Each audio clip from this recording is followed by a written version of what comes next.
Autoimmune condition, க்ரானிக்காக இருக்கக்கூடிய liver disease, chronic kidney disease, ரொம்ப நாளாக இருக்கக்கூடிய சுகர், பிளட் ப்ரெஷர், அதுக்கப்புறம் நியூரலாஜிக்கல் டிஸார்டர், இந்த மாதிரி பிரச்சனைகளுக்கு சிறந்த முறையில் நம்ம சித்த மருத்துவ சிகிச்சைகள் கொடுத்துட்ருக்குறோம். இதில் முக்கியமாக என்னென்னா, இப்போ இந்த கல்லீரல் பிரச்சனைக்கு என்ன பண்ணலாம்? ஸோ ஏற்கனவே எனக்கு ஃபேட்டி லிவர் இருக்குது அப்படின்னு சொல்கிறவங்க வேறு மாதிரியான சிகிச்சைகள் இருக்குது, அதுவும் நான் சொல்கிறேன். இல்லைங்க, நான் லிவரை டீடாக்ஸ் பண்ணணும்.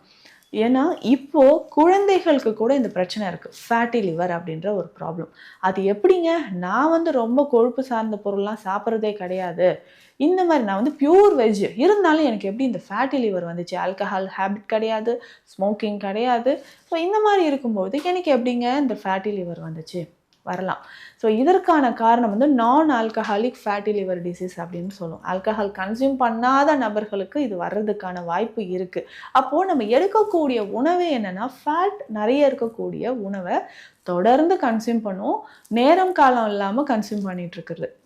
இதில் ஃபஸ்ட்டு பாயிண்ட் என்னென்னா, இதிலே எல்லோரும் நீங்கள் அடங்கிடுவீங்க. எப்போ நமக்கு லிவர் ப்ராப்ளம்லாம் இருக்குதுன்னு நம்ம டிசைட் பண்ணுறோமோ, நினைக்கிறோமோ, இல்லை நம்ம கன்ஃபார்ம் ஆகிடுச்சுன்னா, கண்டிப்பாக இதில் 90% ஆஃப் பீப்புள்ஸ் என்னென்னா அந்த இன்சோம்னியா அப்படின்ற பிரச்சனை இருக்கும்.